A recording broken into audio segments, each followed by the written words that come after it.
자, 이번 시간에는 교수 학습과 관련해서 그 흐름을 먼저 한번 보도록 하겠습니다. 저도 이제 교육학을 공부할 때, 뭐 여러 분야가 어려운 점이 있었지만, 교수 학습 이론이 조금은, 헷갈리는 부분이 있었어요. 그러니까 처음 그 교수학습 이론을 갖다가 공부할 때 대부분의 학생들이 어려움을 겪는 부분이 교수 이론이라고 하는 것하고 학습 이론이라고 하는 것이 막 혼재되어 있어요. 또 여기 이제 보면 여러 가지 이제 모형들이 나오는데 주로 이제 교수 모형과 관련된 것들이 이제 나오고, 또 뒤에 보면은 구성주의와 관련해 가지고 학습 모형들이 이렇게 또 쭉 나옵니다. 이제 그런 것들이 막 혼재가 되면서 이게 그거 같고 그게 이거 같고 그렇습니다. 근데 이제 왜 교수라고 하는 것과 학습이라고 하는 것을 갖다가 이제 같이 붙여 놓았느냐면, 잘 가르쳐야 잘 배울 수 있다라고 하는 것이 이제 기본적인 전제이고, 또 교수에 있어가지고 여러 가지 방법론이라고 하는 게 즉각적으로 학습과 연결되는 부분이 많이 있기 때문에 그렇죠. 그러니까 선생님이 이제 잘 가르쳐야 학생도 그것을 갖다가 잘 익힐 수 있다라고 하는 전제 때문에 그렇죠. 나누어서 이제 조금 생각을 해 보자면 이제 좀 이런 측면이 있습니다. 교수라고 하는 것은 기본적으로 우리가 영어로 인스트럭션이라고 얘기하는데, 쉬운 말로 바로 이제 티칭이죠. 이게 교수예요. 교수는 기본적으로 누구하고 관련돼 있어요? 교사와 관련돼 있어요.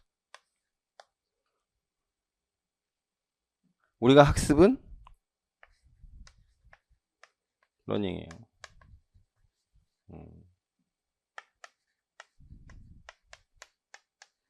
누구와 관련돼 있어요? 이거는 학생과 관련돼 있어요.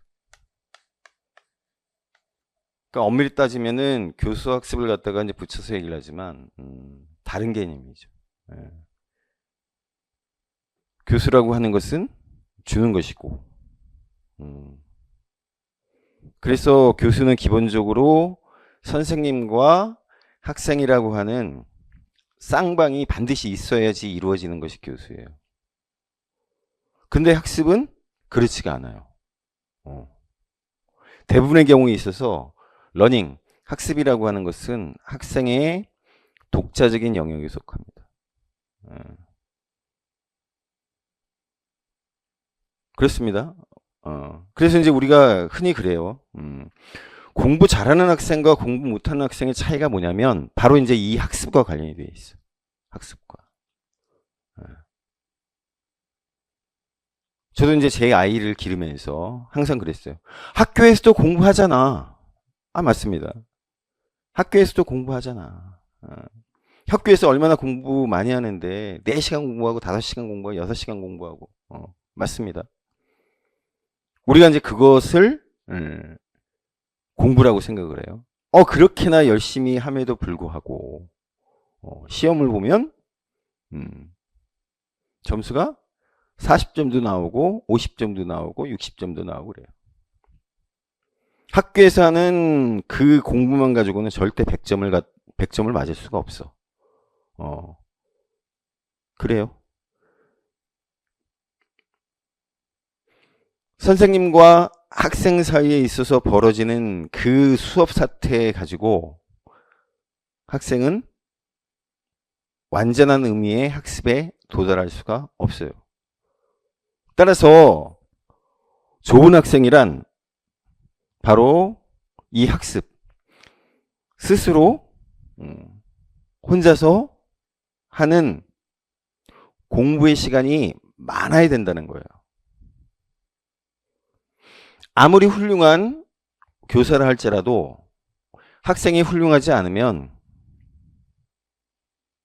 교수 학습의 목표에 도달할 수 없는 거예요. 무슨 의미인지 아시겠죠? 결국 중요한 건 교수보다 이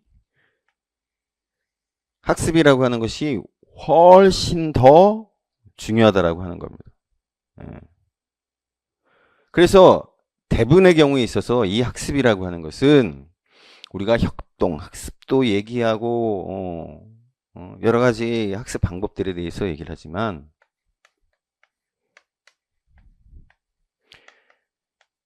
개별 학습이라고 하는 것이 학습에 있어서의 본체예요. 내가 혼자서 묵묵히 책상에 앉아서 이러저러한 궁리하고 모색하고 하는 그 과정이 있어야 공부에 마침표를 찍을 수 있다라고 하는 얘기예요. 그래서 사실은 이제 그 많은 교육학자, 교육 전문가들 같은 경우에 바램을 가지고 있어요. 어떤 바램?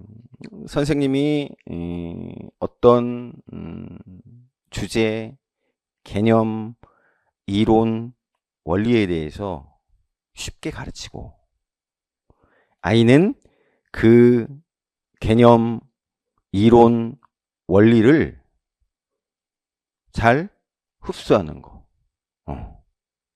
그렇게 되길 바래. 그게 바로 뭐냐면 완전 학습 모형이야. 그렇죠? 우리가 알고 있는 바로 블룸의. 그래서 95%의 아이들이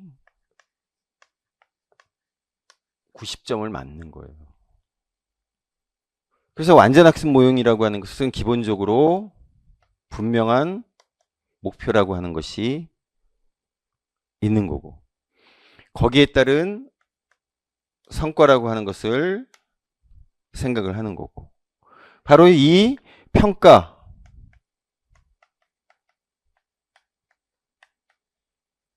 통해서 이러한 결과, 성과가 나타나기를 바래요.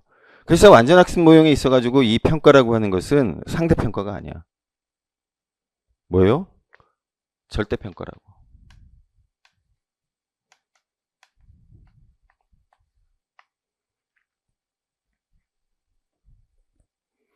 근데 이제 우리가 앞서서 여러 차례 얘기를 했지만 이 완전 학습 모형이라고 하는 것은 기본적으로 자, 목표에 따른 성과 이렇게 나타나는 것을 우리는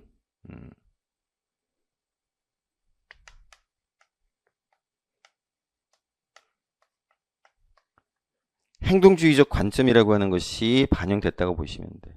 목표에 따른 성과. 우리 행동주의에 있어서 스키너를 비롯한 여러 행동주의 심리학자들이 한 실험들을 보면 그렇죠. 먹이라고 하는 어떤 목표에 대해서 쥐나 새나 뭐 여러 가지 동물들이 그것을 막 추적을 해갖고 그렇죠. 거기에 도달을 해서 그 먹이를 갖다가 얻게 되는 그 과정을 갖다가 얘기하잖아요. 성과라고 하는 거. 그래서 스키너가 얘기하는 조작적 이론에 따르면 강화라고 하는 것이 굉장히 중요해요. 그 목표를 향해서 가는 과정에 있어서 강화라고 하는 방법을 적용을 하는 거예요. 강화의 대표적인 게 뭐예요? 바로 상과 벌이라고. 주로 강조하는 게 칭찬이에요. 칭찬을 강조해요. 바로 그겁니다. 행동주의에 있어서. 그래서 방법론상에 있어서 완전 학습 모형의 여러 가지 도구들이 제시가 돼요. 제시가 돼. 그래서 바로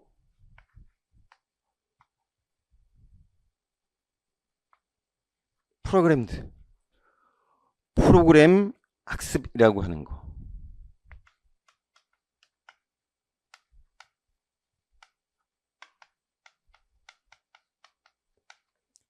이거를 제안을 하죠.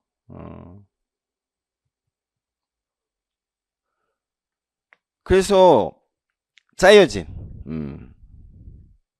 어떤 절차 과정에 따라서 이루어지는 그 학습의 경로를 갖다가 따라가면서 익히면 이 완전 학습에 이를 수 있다라고 하는 거예요. 요거 이제 옛날에는 그러한 이제 지필과 관련해 가지고 이제 그런 식의 어떤 학습 도구들이 동원이 됐다면 지금 뭐예요? 바로 컴퓨터 어시스트 티칭이 될 수도 있고 러닝이 될 수도 있어요. 보통 이제 티칭을 갖다 많이 얘기하지만 아니면 인스트럭션을 얘기하지만 러닝이라고 얘기를 합니다. 바로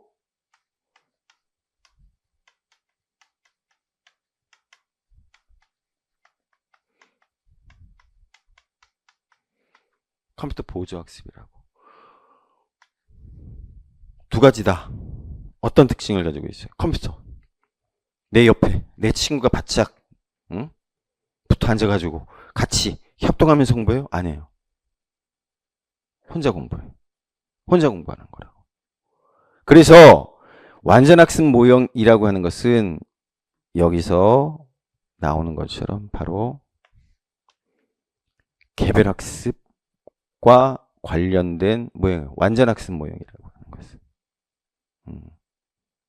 물론 이 행동주의라고 하는 것이 사회심리학에도 영향을 끼치고 사회심리학에 있어서 중요한 도구이긴 하지만 사회심리학이라고 하는 것은 기본적으로 사회적인 관점에서 심리라고 하는 것을 보는 겁니다. 사람들이 왜 일반적으로 또는 집단적으로 그런 식으로 행동을 하느냐, 그런 식의 태도를 보이느냐, 그런 것들이 사회심리학의 분야이긴 한데 그거는 개별 사람들의 여러 가지 특성들 가운데서 이제 공통적인 것을 보는 것이고, 기본적으로 행동주의라고 하는 것은 개별적인 사람들이 보여주는 행동과 태도 그 자체를 의미해요. 그래서 완전학습 모형이라고 하는 것은 바로 이 개별학습과 밀접하게 연결이 되는 겁니다.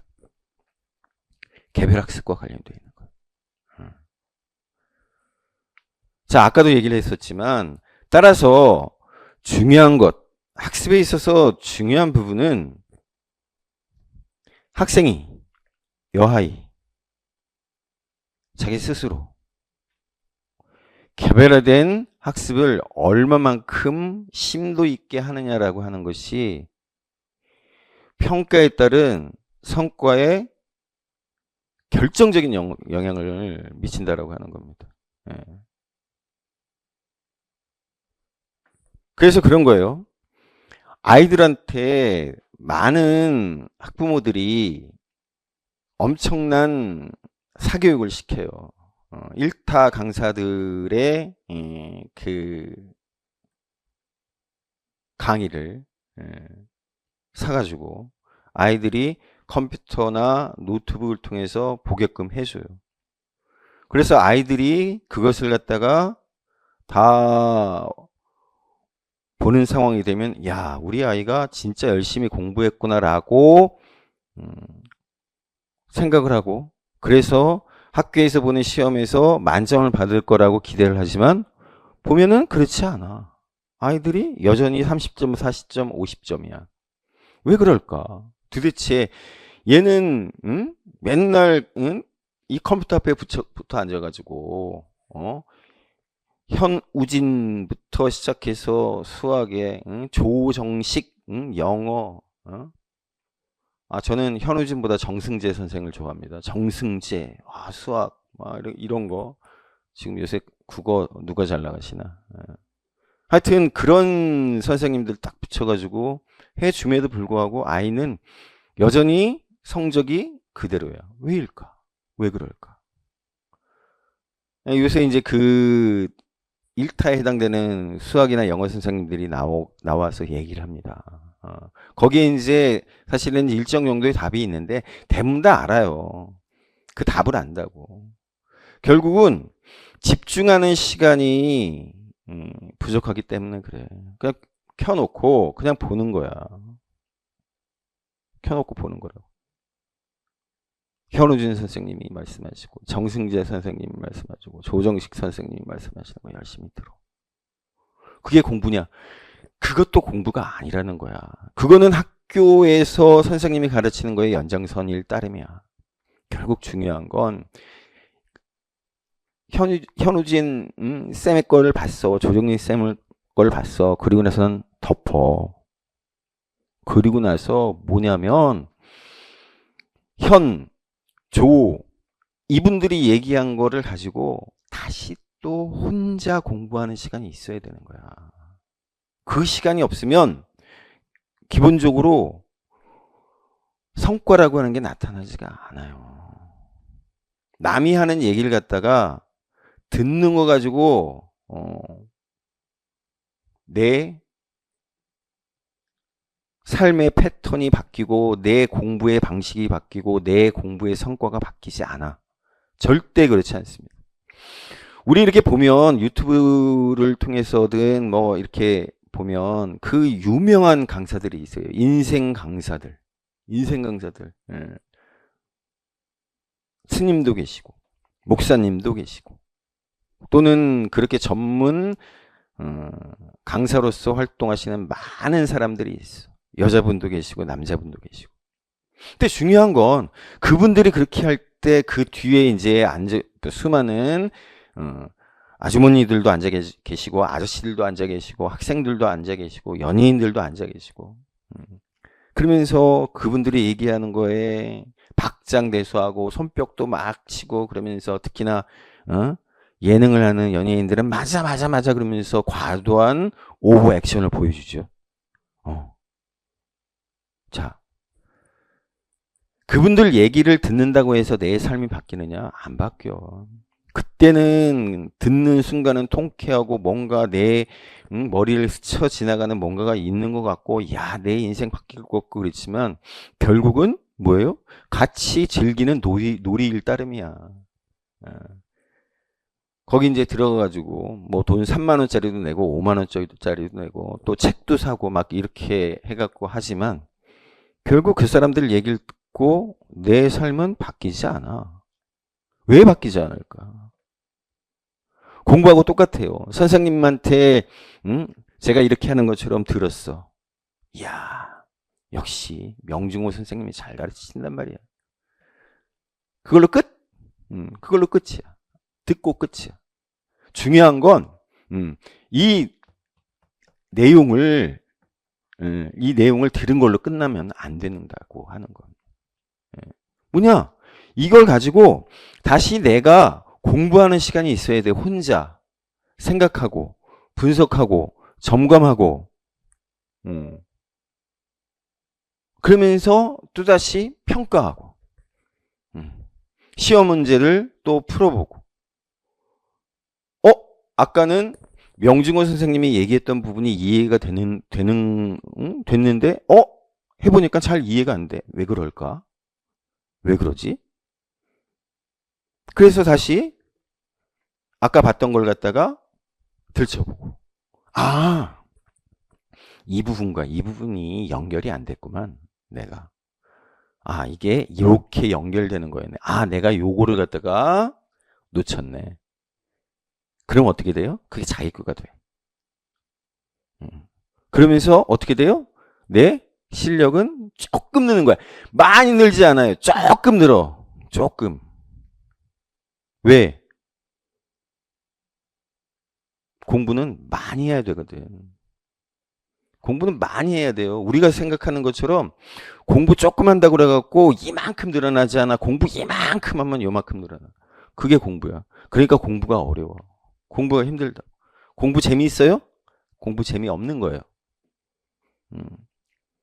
제가 왜 경험주의라 아니면 학생 중심 교육과정이라고 하는 것에 대해서 그렇게 탐탁치 않게 생각하냐면 거기서 얘기를 하잖아요. 학생들의 흥미, 재미, 관심 그런 것들이 반영이 되면 아이들은 내재적 동기를 통해서 열심히 공부를 하면서 그래가지고 실력이 빵 는다. 절대 그렇지 않아요. 공부라고 하는 것은 흥미 가지고 재미 가지고 하는 게 아니야. 여러분들 잘 알잖아요. 공부가 재밌어요? 공부가 제일 쉬웠어요? 아니에요. 그렇지 않아.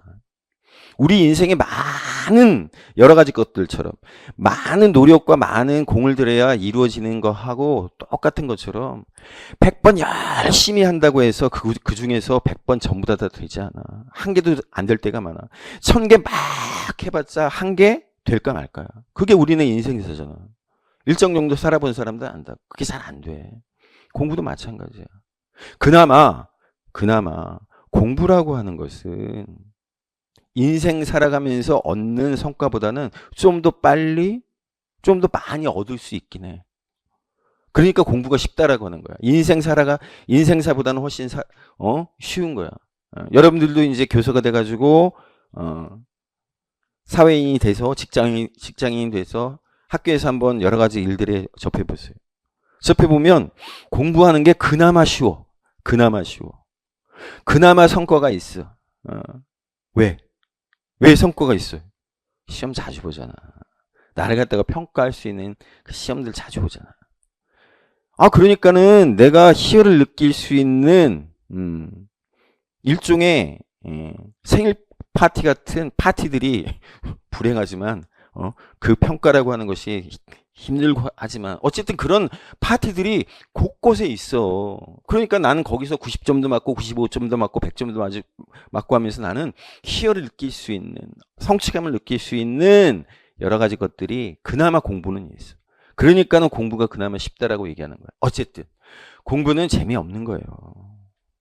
경험 중심 교육 과정에서 얘기하는 것처럼 흥미에 따라 가지고 내가 뭔가를 해갖고 내재적 동기 일어나갖고 와 만세 부르면서 계속해서 재미있고 이런 게 아니에요. 공부는 절대 그런 게 아니라고.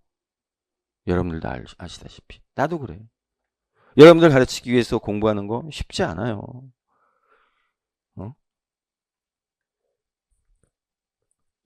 이 공부 그렇게 막 만족스럽고 그렇지 않아. 하지만 뭡니까? 공부라고 하는 것은. 그래서 아이들한테 그런 얘기를 해줄 필요가 있어요. 왜 공부라고 하는 것이 중요하냐면 공부라고 하는 것에는 이게 들어간다고.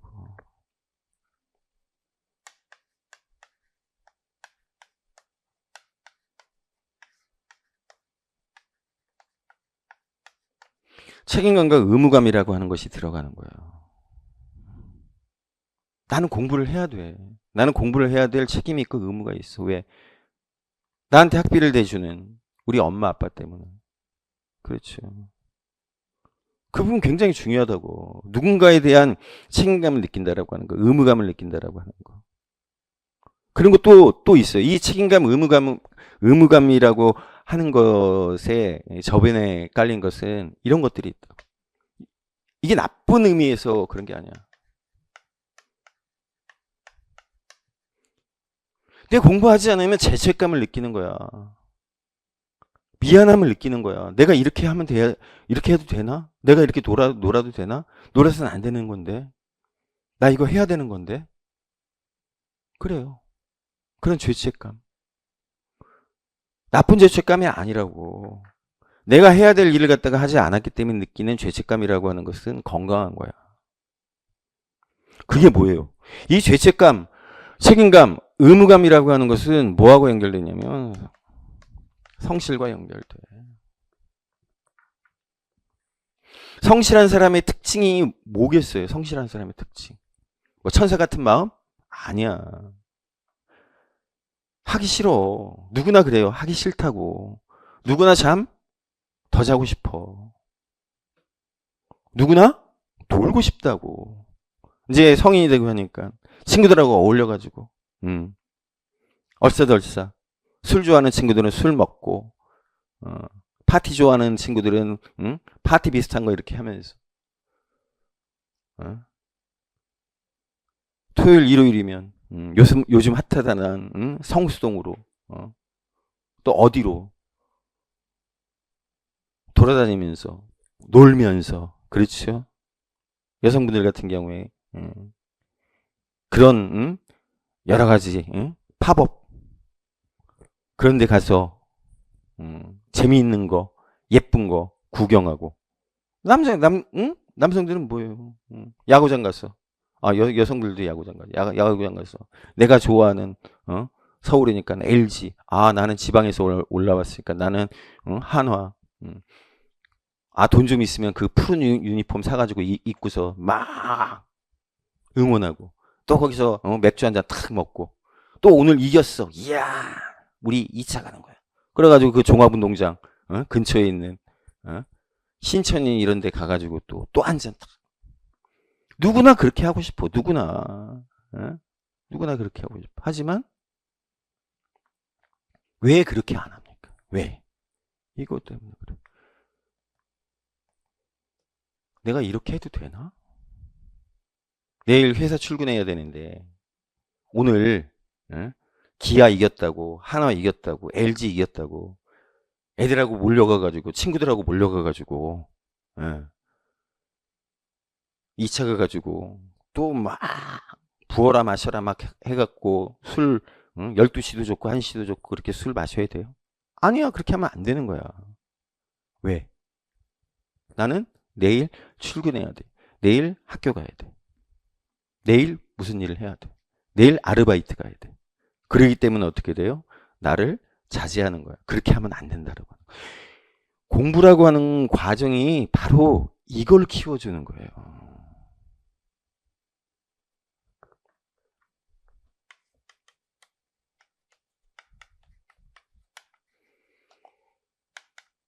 공부는 이걸 키우는 과정이야. 좋은 습관. 최소한 좋은 습관은 아니더라도 적어도 내가 해서는 안 되는 거, 해야 되는 것에 대한 책임감과 의무감을 가지고 그것을 갖다가 해내는 그 과정으로 가는 것. 일종의 자기 자신에 대한 죄책감을 가지면서 미안한 감정, 누군가에 대한 미안한 감정을 가지면서 그래 나는 이렇게 해서는 안 돼. 정신줄 절대 놓지 말고 이렇게 가야 돼 라고 하는 바로 그것을 길러주는 게 바로 공부라고. 공부 1등 해가지고 좋은 대학교 가는 거 바로 우리가 이제 원하는 바죠. 누구나 다 그래. 여러분들 마찬가지예요. 사범대학교 교사가 되기 위해서 공부를 해서 정식 교사가 돼서 취직하는 거. 그거를 위해서 뭐예요? 나는 책임감과 의무감을 가지고 하는 거야. 하기 싫어도 하는 거야. 그게 뭐예요? 공부라고. 공부라고 하는 과정은 바로 그겁니다. 아이들한테 바로 이 성실이라고 하는 것을 갖다가 심어주는 거예요. 내재적 동기라고 하는 게 막 생기면 좋겠지. 그렇지만 그렇게 되지 않는 자발성이라고 하는 것이 막 씻어가지고 그렇게 되지 않는다라고 한다면 그게 안 된다면 최소한 나의 마지노선이 있어야 되는 거야. 그렇게 하면 절대 안 된다라고 하는 내 안에 최소한의 벽이 있어야 되는 거야. 그 벽이 든든하게 나를 갖다가 이렇게 밀어주면서 나는 적어도 망가지지 말고 적어도 누구한테 패기치면 안 되고 그거를 갖다가 공부의 과정을 통해서 배우는 거예요. 우리가 그거를 갖다가 행동주의에서는 뭐라고 얘기해요? 강화 과정이라고. 그렇게 하면서 어렵게 한 걸음씩 나가는 거야. 최소한 나가는 것을 지금 당장 못한다고 할지라도 적어도 후퇴하지 않고 퇴보하지 않고 밀려서 나가 떨어지지 않고 그렇게 가는 거야. 그러니까 우리가 얘기하는 적어도 12년 동안의 공부 과정이 왜 중요하냐면 바로 그러한 것을 우리 안에 DNA처럼 심어 놓는 거예요. 그렇게 해야 우리가 사회에 나왔을 때 직장을 가지고 사회인으로서 살아갈 수 있는 힘이 생기는 거야. 적어도 불성실하지 않고. 내가 해서는 안 될 일을 갖다가 하면서 죄책감을 갖다가 느끼지 않는 그런 사람이 되지 않게끔 해주는 게 공부라고.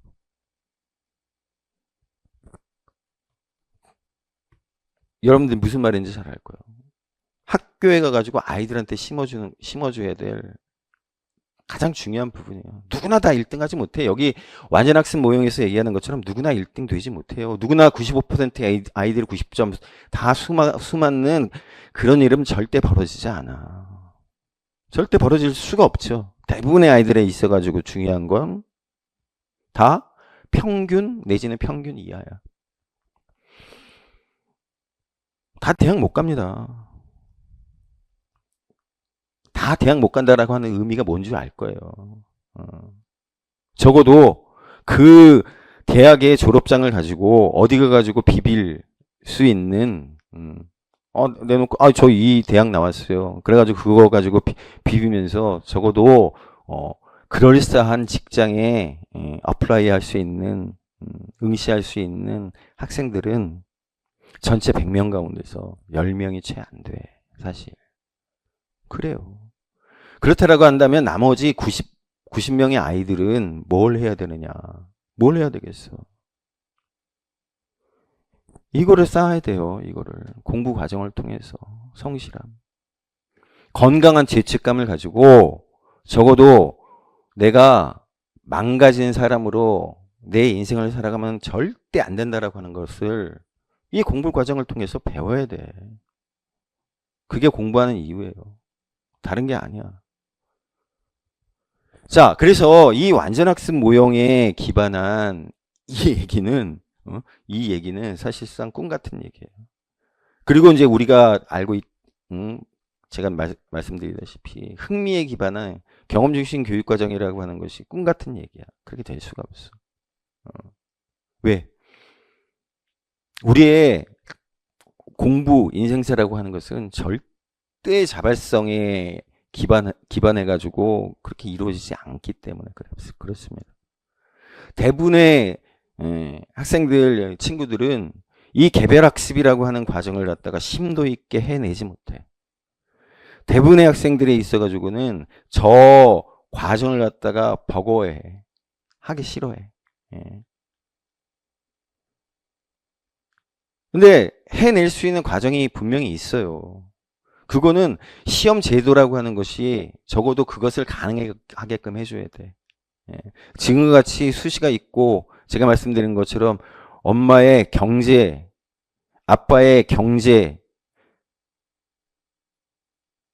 그러한 여건들이 크게 작용하는 시험 제도화에서는 아이들이 이런 노력을 갖다가 할 필요가 없다고 생각을 한다고. 그래서 안타까운 거죠. 자, 바로 이겁니다. 완전 학습 모형이에요. 그래서 학습 모형이에요. 중요한 건. 왜? 이거. 개별학습이라고 하는 것을 기본적인 도구 방법으로 완전 학습 모형에서는 사용하기 때문에 그렇습니다. 자, 다시 한번 말씀드리지만 티칭, 교수라고 하는 것은 학생을 기본적인 전제로 해요. 쌍방. 교사와 학생이라고 하는 것을 기본적인 전제로 해요. 그런데 학습이라고 하는 것은 교사가 있을 수도 있고 없을 수도 있어. 대부분의 경우에서는 학생 1인과 관련이 되어 있고 그래서 개별학습, 개별화학습이라고 하는 것이 붙어 있어요. 완전학습 모형이 바로 그러한 특징을 보여주는 겁니다. 자, 우리가 우리 문제집으로 해가지고 188페이지부터 이렇게 보시면 교수학습 이론과 관련해가지고 바로 교수라고 하는 것은 수업과 연결이 돼요. 그래서 188페이지에 보는 것처럼 수업 설계의 절차라고 하는 것이 나옵니다. 선생님인 내가 수업을 전개하는 것과 관련이 되어 있는 것이 바로 교수 이론이에요. 그래서 첫 번째로 수업 목표를 갖다가 설정하고 그거에 대해서 상세하게 진술을 하고 그리고 나서 내가 가르칠 학습 과제에 대해서 분석을 하고 아이들한테 가르칠 내용을 갖다가 분석을 하고 그리고 나서 뭘 하느냐? 출발점 행동을 갖다가 진단을 하는 거예요. 아이들이 어느 정도의 수준인지. 근데 제일 중요한 건 선행학습이죠.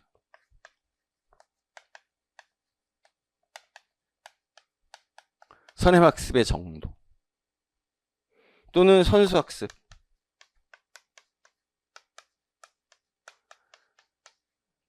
가령 얘가 중학교 2학년인데 중학교 3학년 거를 갖다가 미리 공부해서 알고 있어. 그게 이제 선수학습이에요. 선행학습이라고 하는 것은 그런 의미까지 포함하는 건데 기본적으로 얘가 가지고 있는 문해력의 정도라든지 그렇죠. 언어적, 논리적, 수리적 능력이라고 하는 것이 어느 정도인지 IQ는 어느 정도인지 거기에 이제 포함되는 게 학습 동기는 어느 정도인지 자기 개념이라고 하는 것이 어느 정도인지 바로 정의적, 정서적 측면에 있어서의 역량까지 포함하는 것이 바로 선행학습이에요. 그래서 중요한 게 바로 진단평가예요. 제가 이제 누누이 강조의 말씀을 드리지만 진단평가가 무엇보다 중요하다. 자, 내가 이제 학습 과제를 갖다가 분석을 했어요. 그리고 나서 출발점 행동을 갖다가 진단을 했어요. 그래서 아이들이 어느 정도 수준인지를 갖다가 알았어. 그렇죠. 내가 가르쳐야 될 거, 그러니까 반드시 가르쳐야 될 거야. 중학교 2학년 과정에서 반드시 가르쳐야 될 영어면 영어, 수학이면 수학. 그런데 진단을 해보니까 아이들의 수준이 꽤 높아. 전반적으로 꽤 높아요. 그렇다라고 한다면 이 학습 과제를 어떻게 가르칠지 바로 이제 수업 전략과 관련해 가지고 결정을 하는데 얘네들은 기본적으로 문제를 갖다가 많이 풀어주는 식으로 접근하면 좋겠다. 그런 전력을 세울 수도 있고 얘네들은 보니까 기본적인 선행학습 정도가 떨어져. 그렇다라고 한다면 얘네들에 있어서는 개념 이해라고 하는 것이 먼저겠다. 그러면 상세한 개념 학습과 관련된 방법들을 갖다가 동원을 해야 되겠다. 자, 그리고 나서는 이제 수업 매체. 칠판도 수업 매체입니다. 프롬프터 수업 매체입니다. 요새는 전자칠판 많이 쓰죠. 전자칠판 수업 매체. 우리가 가지고 있는 책도 수업 매체예요. 어떤 것을 갖다가 쓰는 것이 보다 효과적일지 수업 매체를 선정을 하고 그리고 나서는 바로 수업이 이루어지게 되지요. 그래서 도입과 전개와 정리라고 하는 세 가지 단계를 거치면서 수업이 이루어지고 그것을 체계적으로 정리한 사람이 누구냐면 바로 190페이지에 나오는 글레이저예요. 근데 뭐 다르잖아요. 도입, 전개 정리라고 하는 것을 상세하게 이제 풀었다라고 하는 거고. 자, 교수 이론 모형으로 제가 이제 완전 학습 모형과 관련된 이야기를 했었고, 그 다음에 이제 거기 보는 것처럼 브루너의 발견 학습 모형이라고 하는 것이 나옵니다. 지식의 구조라고 하는 것이 굉장히 중요하고, 발견 학습이라고 하는 것은 기본적으로 브루너라고 하는 사람은 인지주의, 구성주의라고 하는 것을 기반으로 하는 학자이고, 따라서 브루너 같은 경우에는 기본적으로 학생들이 갖춰야 될 자율성이라고 하는 것을 전제를 하고 있는 학자라고 할 수 있겠죠. 그래서 그 지식의 구조라고 하는 것을 여하이 잘 이용을 해서 학습이라고 하는 것을 어떻게 할 거냐. 발견이잖아요, 발견. 내가 가지고 있는 지식의 구조의 기존의 틀을 가지고 거기서 아하, 이거는 이런 거구나. 구체적인 사례에 대한 접근을 하는 것이 바로 발견학습이에요. 자, 그 다음에 이제 우리가 보게 될 오스벨, 가네, 라이겔루스라고 하는 사람이 보여주는 일반적인 특징이 있어요. 그건 뭐냐면 이겁니다. 도대체 학습이라고 하는 것이 어떠한 메커니즘으로 이루어지느냐라고 하는 것과 관련해 가지고 세 학자는 공통된 얘기를 하고 있어요. 공통된 얘기. 나라고 하는 이 지식의 구조이기도 하고 학생이기도 하고 도식이기도 하고 그래요. 그래서 학습 경험 정보라고 하는 것이 들어오면 거기에 따른 지식이라고 하는 것이 나가는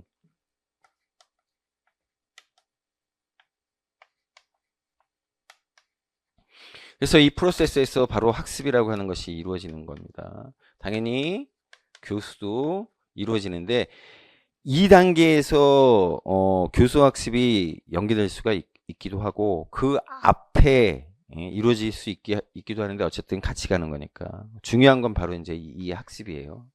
그리고 나서는 새로운 어떤 지식이라고 하는 것이 나오는데 우리가 기대하는 바로 성과와 관련이 되어 있죠. 이렇게 이제 이루어지는 거예요. 그런데 세 학자에 있어가지고 공통되는 측면이라고 하는 게 뭐냐면 바로 이제 교사의 측면, 학생이라고 하는 측면, 그 다음에 이제 교과와 관련되어 있는 측면을 갖다가 공히 얘기를 해요. 근데 이제 분명히 이제 교수 이론이란 말이에요. 교수 이론. 교수에 있어가지고 제일 중요한 특징이 뭡니까? 아이들을 어떻게 하면 잘 가르칠 수 있을까라고 하는 거죠. 어떻게 하면 잘 가르칠 수 있을까? 어떤 것들이 아이들한테 제공이 됐을 때 아이들은 보다 효과적으로 교수에 따른 학습이 이루어질 수 있을까와 관련된 얘기들을 해요. 셋이 공이. 그런데 셋이 조금씩 용어를 달리해요. 용어를 달리해서 얘기를 합니다. 제일 처음에 오스벨 같은 경우에 있어가지고 유의미 수용 학습 이론이라고 해요. 유의미 학습 이론. 그래서 오스벨 같은 경우에는 세 가지를 얘기를 해요.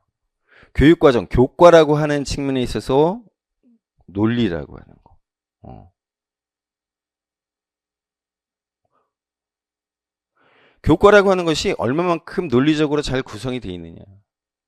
굉장히 중요하겠죠. 가르칠 학습, 과제를 갖다가 얼마만큼 잘 만들어서 제시하느냐. 그게 이제 논리적 유의미성이에요.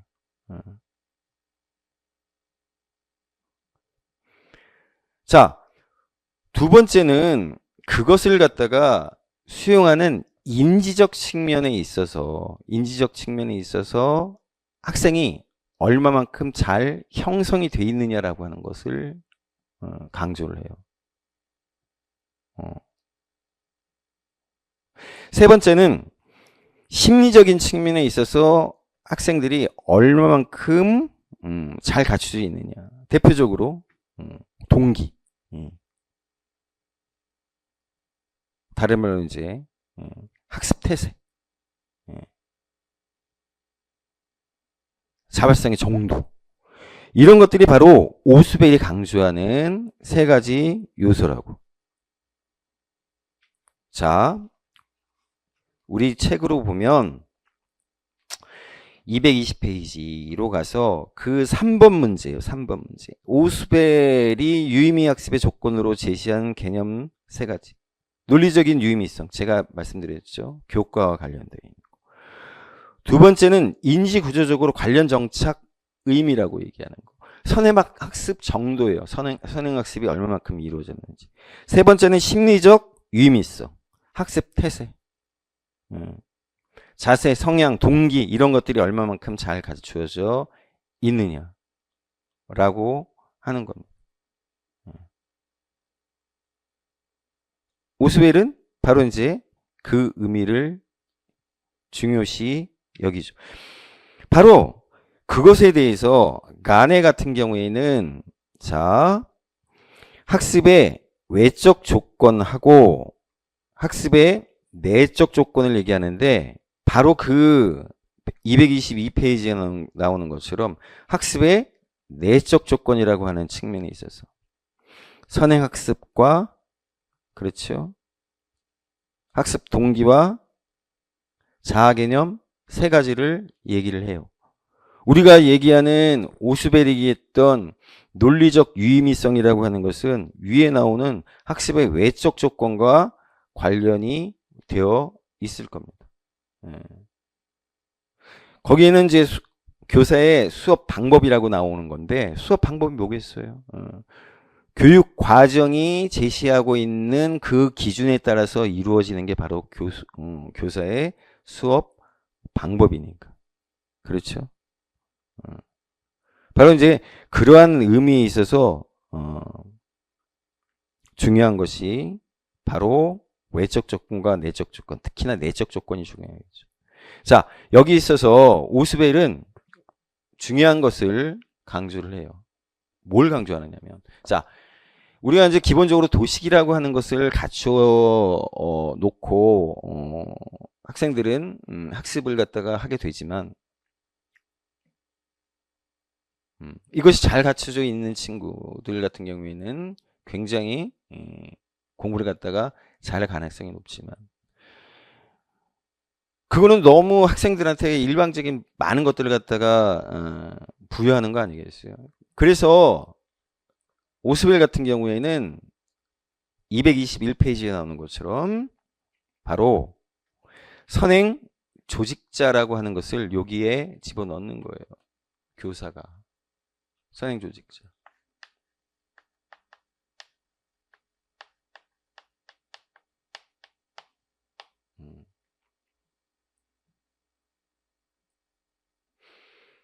그래서 설명 조직자가 있고 비교 조직자가 있고, 그것을 통해서 말하자면 이 도식이라고 하는 거, 지식의 구조라고 얘기하는 바로 이 틀을 갖다가 보다 쉽게 만들 수 있게끔 해주는 거예요. 오스벨은 바로 얘를 얘기하는 거예요. 선행 조직자. 그렇다면 이 선행 조직자는 누구의 몫이야? 바로 교사의 몫이라고. 교사가 이 선행 조직자를 갖다가 잘 꾸릴 필요가 있죠. 그랬을 때 바로 학생들은 보다 효과적인 학습이 이루어지는 거가 돼요. 그걸 갖다가 오스웰은 뭐라고 얘기했어요? 포섭이라고 얘기했다. 포섭 이꼬르 학습이야. 이렇게 될 거다라고 얘기하는 것이 바로 오스웰의 이론이에요.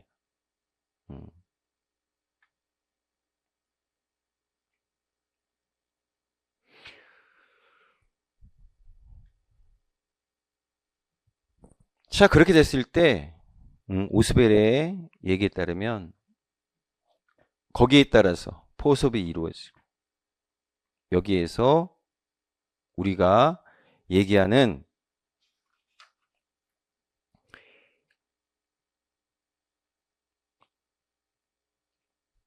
220페이지 5번에 나오는 것처럼 바로 유의미 수용 학습이라고 하는 것이 이루어지고 바로 관련 정착 의미라고 하는 것이 여기에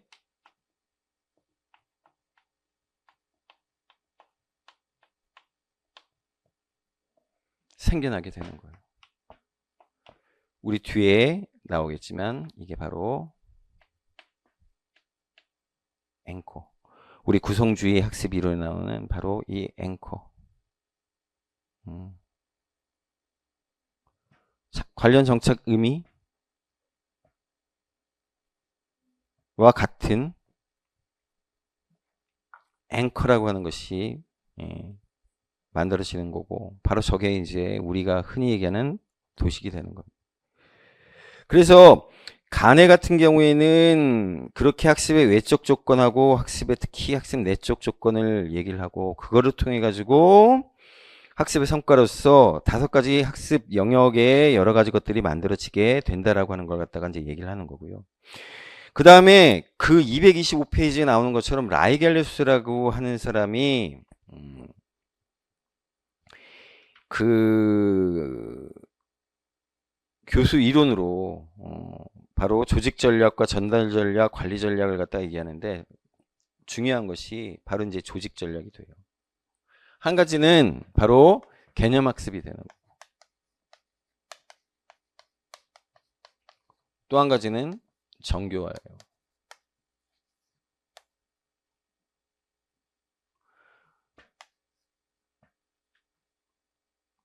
인지에 있어서 우리가 이제 얘기를 했잖아요. 인지에 있어서 중요한 것은 2가지 차원이라고. 바로 개념의 획득과 우리가 단순히 획득하는 것들이 있어요. 가령 의자, 책상 같이 명사적으로 지칭을 해가지고 우리가 알 수 있는 거. 그거는 개념을 갖다가 획득하는 거지만 결국 우리가 어떤 사물, 대상을 갖다가 알게 되는 것은 이해를 해야 돼요. 그러니까 획득이라고 하는 것은 이해라고 하는 것이 반드시 따라 붙습니다. 바로 이제 그것과 관련된 것이 개념 학습이에요. 저런 개념들을 갖다가 어떻게 잘 획득하고 이해할 수 있게 하느냐라고 하는 게 개념 학습이에요.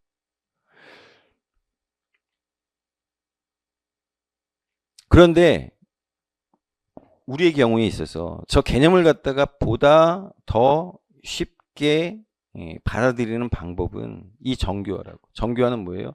이렇게 갖춰져 있는 도식 안에 우리가 획득, 이해한 개념들, 원리들 이런 것들이 있어요.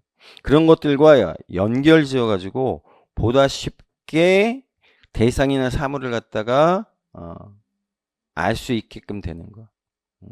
기존의 지식에 덧붙여 가지고 획득과 이해가 보다 빨리 이루어지게끔 하는 것이 뭐예요? 바로 정교화예요. 플러스지. 기존의 개념 플러스 새로운 것. 그래서 보다 더 큰 지식, 보다 나은 지식들을 갖다가 획득하는 과정이 바로 정교화예요. 대표적인 인지 전략 가운데 하나가 바로 이 전략, 정교화지. 대표적인 인지 전략으로 구조화, 유목화, 다른 말로 분류화, 체계화 이런 것들이 있는데 바로 라이겔레스는 저 정교화라고 하는 것에 주목을 한 겁니다. 그래서 위에 있는 개념학습은 미시전략이라고 얘기하고 정교화라고 하는 것은 거시전략이라고 얘기를 하게 되죠. 그 다음에 중요한 것이 228페이지에 나오는 켈러의 학습동기 유발 교수 이론이에요. 어떤 면에서 보면 이거는 우리가 이제 경험 중심 교육 과정에서 얘기하는 학생의 흥미, 관심을 갖다가 유발시켜서 자연스럽게 학생들이, 아동들이 자발적인 학습으로 이어지게끔 한다라고 하는 것과 부합되는 거예요. 특히나 켈러의 학습 동기 유발 교수 이론이라고 하는 것은 선생님이 할 수 있는 역할이 굉장히 많아요. 그렇죠. 여기는 구체적인 학습 동기를 갖다가 유발해가지고 유발된 학습 동기를 통해서 학습이 원활하게 이루어지게끔 만들어주는 거니까. 그래가지고 거기 나오는 것처럼 A, R, C, S 학습 동기를 갖다가 유발시킬 수 있는 인자들을 갖다가 제시를 해서 거기에 따른 구체적인 방법론을 갖다가 제시한다라고 하는 측면에 있어가지고 굉장히 의미가 크죠. 그래서 제가 이제 말씀을 드렸지만 이거는 오래전에 문제가 나오고 지금까지 이제 문제로 나온 적이 없기 때문에 우리가 주목해서 봐야 된다라고 말씀을 드리는 거예요. 자, 그리고 나서 제가 이제 말씀을 계속해서 드리지만 지금 현재 우리 교육학에 있어서 핵심이 되는 것이 바로 이제 구성주의입니다. 그래서 구성주의 있어가지고 세 가지 반드시 외우라고 그랬어요. 첫 번째, 학생의 자발성이에요. 그 다음에 두 번째, 이제 교사가 일방적으로 설명하고 통제하고 하는 게 아니야. 선생님은 이제 조력자예요. 아이들이 가지고 있는 잠재성, 가소성, 가능성이라고 하는 것을 파악을 하고 그래서 어떻게 도와주면 좋을까라고 하는 것을 모색하는 사람이에요. 그래서 두 번째는 교사의 스캐폴딩, 교사의 조력이라고 하는 것이 중요하고 세 번째,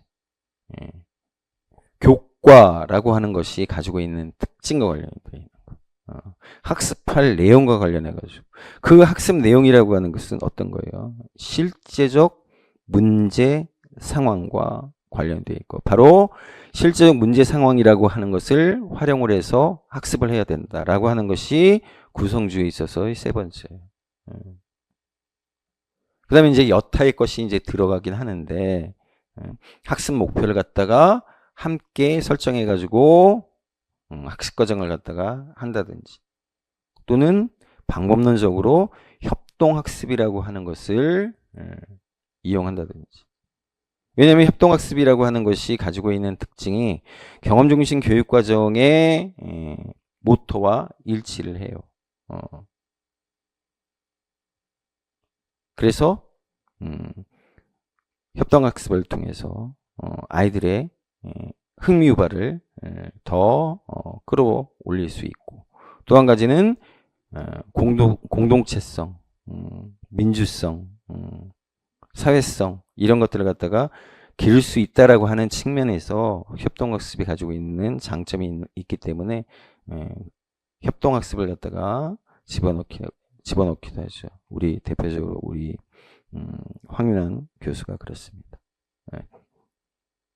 그래서 구성주의 교수 이론에 이제 여러 가지 것들이 나오는데 특히나 중요한 것은 바로 이제 실제적 문제 상황을 갖다가 학습에 적용시킨다라고 하는 것이 여러 학습 모형, 학습 이론에서 나옵니다. 대부분의 경우가 그렇죠.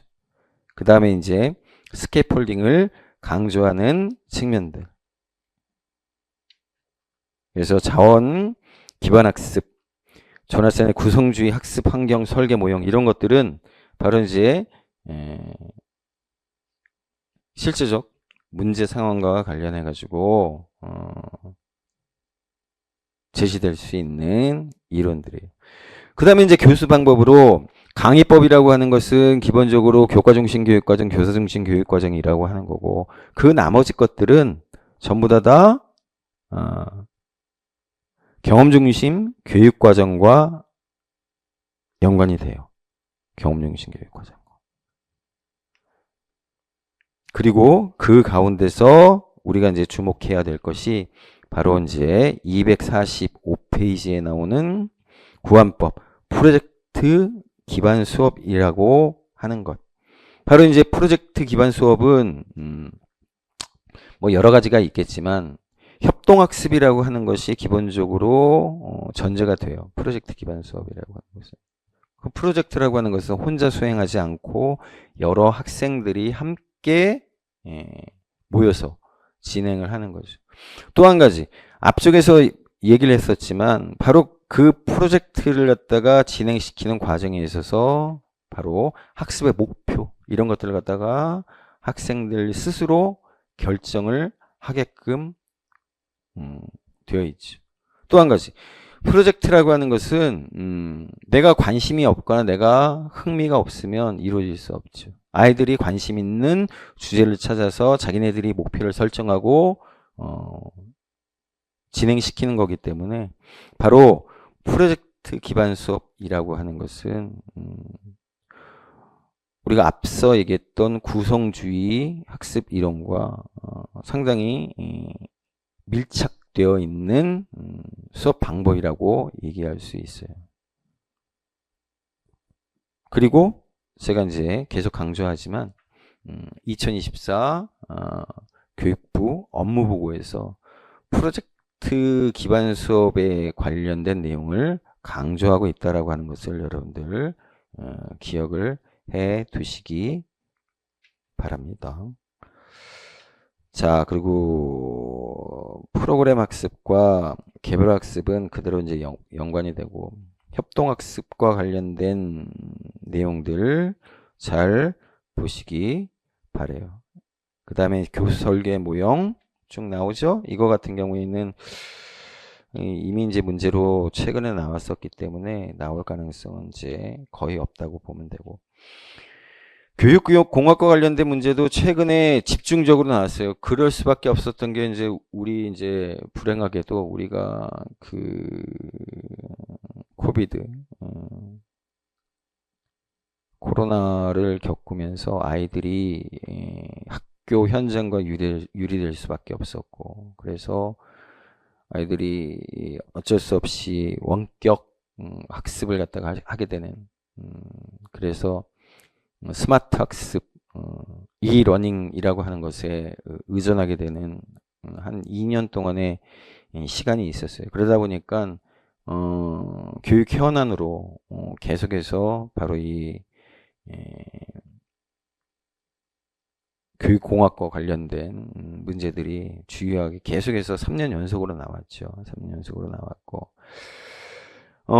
올해 같은 경우에는 기본적으로 지금 그 AI 디지털 교과서 AIDT 269페이지에 나오는 것처럼 AI 디지털 교과서 관련된 거를 지금 교육부 장관이 차담회를 열어가지고 계속해서 홍보하고 다니거든요.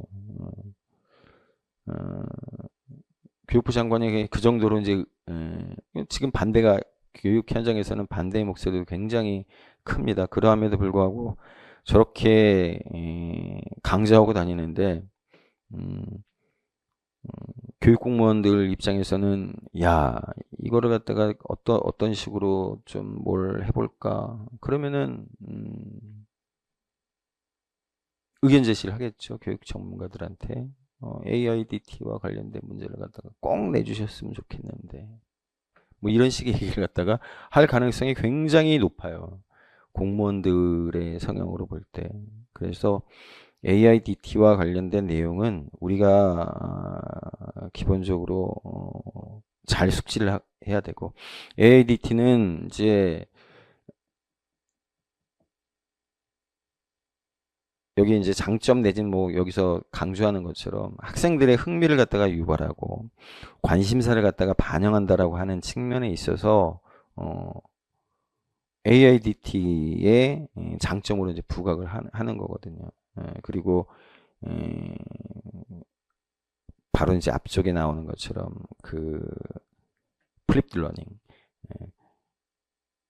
블렌드 러닝 이런 것들과 연관 지어서 굉장히 효과적으로 운영할 수 있다라고 하는 얘기를 갖다가 계속해서 하고 있기 때문에 AIDT에 대해서 우리가 관심을 가지고 잡는 것이 너무나 이제 타당하다고 생각을 하고, 그래서 그에 대한 공부들을 갖다가 해야 됩니다. 그래서 지금 이제 교수학습과 관련해 가지고 이제 여러 가지 얘기들 했지만, 결국은 이제 기본적으로 가지고 있는 그 교수학습에 있어 가지고 흐름은 이 구성주의라고 하는 것을 갖다가 기반으로 깔고 있다라고 하는 것을 여러분들이 기억을 해 두시고, 바로 이제 그러한 관점에서 어떤 문제가, 내가 교수학습과 관련해 가지고 내가 익숙치 않은 문제가 나왔다라고 할지라도 당황하지 말고, 이 구성주의적 관점에서 접근을 하면, 접근을 했을 때 그 문제를 갖다가 보다 여하히 풀어낼 가능성이 높다라고 하는 것을 여러분들이 기억을 해 두시기 바랍니다.